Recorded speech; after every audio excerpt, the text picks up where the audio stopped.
Imagine a massive, perfectly calibrated industrial machine. Every gear, every piston, every lever works in absolute synchronization to keep the system running. Now, imagine what happens when the most critical components vanish. The machine doesn't slow down. It tears itself apart and collapses into a standstill. This is the premise of a dystopian mid-20th century United States on the brink of economic ruin.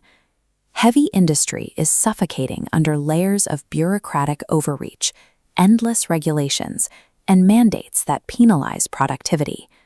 This is the world of Ayn Rand's 1957 novel, Atlas Shrugged.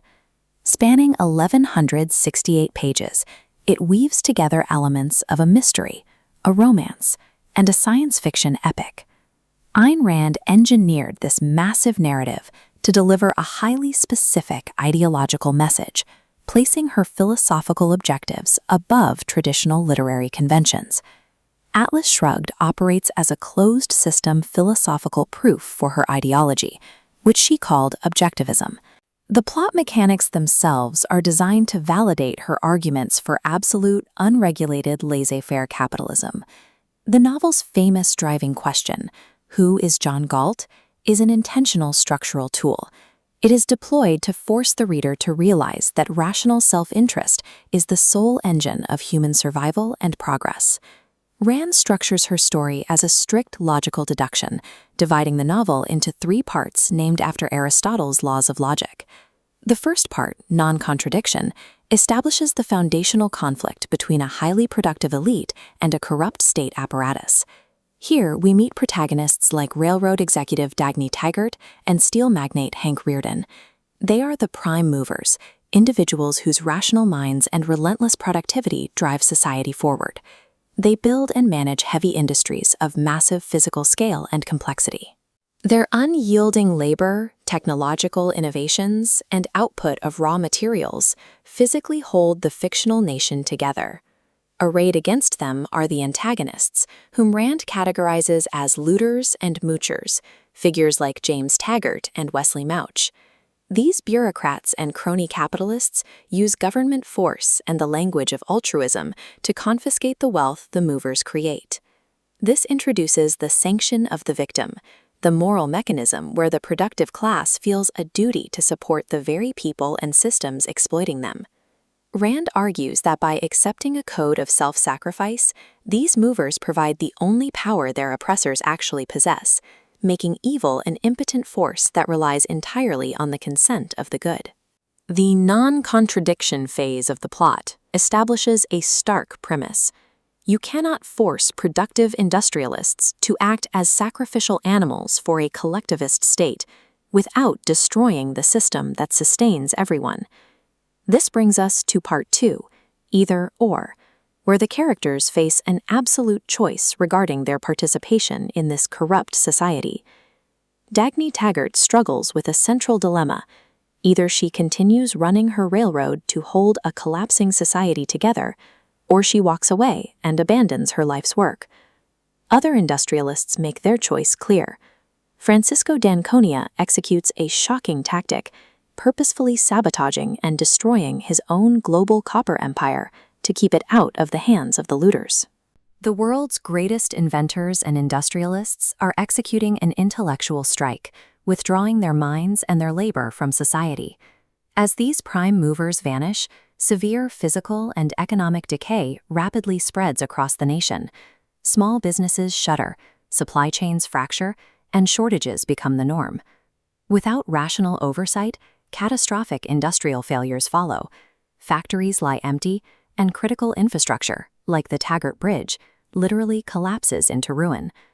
The either-or narrative forces a harsh conclusion. A society can either protect the independent mind, or it can destroy it, but it cannot survive the consequences of punishing its own creators. The narrative culminates in Part 3, A is A, representing the law of identity. Here, Rand's philosophical arguments are explicitly formalized. We finally meet John Galt. He organized the strike, invented a revolutionary motor, and represents Rand's ideal man. Galt steps out of the shadows by hacking into a national radio broadcast, delivering a sprawling 3-hour speech that explains exactly why the world is dying. He lays out the philosophy in 3 pillars. The first is metaphysics, which dictates that objective reality exists entirely independently of human consciousness or desire. The second pillar is epistemology. Galt argues that reason is mankind's only valid tool for acquiring knowledge, and by extension, the only reliable tool for survival. The third pillar is ethics, specifically rational egoism. He declares that living for one's own self-interest and happiness is not a sin, but the highest moral purpose of a human life. From these pillars, Galt draws an uncompromising political conclusion. Full, unregulated laissez-faire capitalism is the only social system compatible with human morality. Galt's speech intentionally halts the momentum of the plot to ensure the audience absorbs the lesson. A is A means that man's survival is strictly dependent on his unfettered rational mind. Following the speech, the government attempts to capture and torture Galt into leading the economy. Under the weight of their own incompetence, the authorities fail and the state collapses entirely.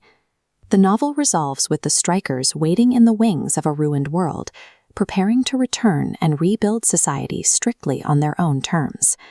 In the closing image of the novel, Galt looks out over the desolate earth and traces a symbol in the air as a new sign of redemption, the $sign.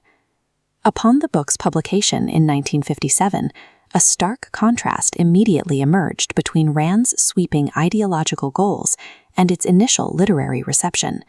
Contemporary reviews were largely hostile. Critics, including prominent conservative voices of the era, attacked the book for its dictator tone, two-dimensional characters, and uncompromising materialism. The text actively abandons traditional literary nuance in favor of exhausting, didactic philosophical instruction. Yet this critical panning did nothing to stop the novel's momentum. It achieved massive, multi-generational sales and wields a documented influence on modern libertarian and conservative politics. Atlas Shrugged functions as a highly engineered thought experiment designed to shatter the morality of altruism. By prioritizing this structural goal, the text bypasses standard literary critique to reframe rational selfishness as the ultimate virtue.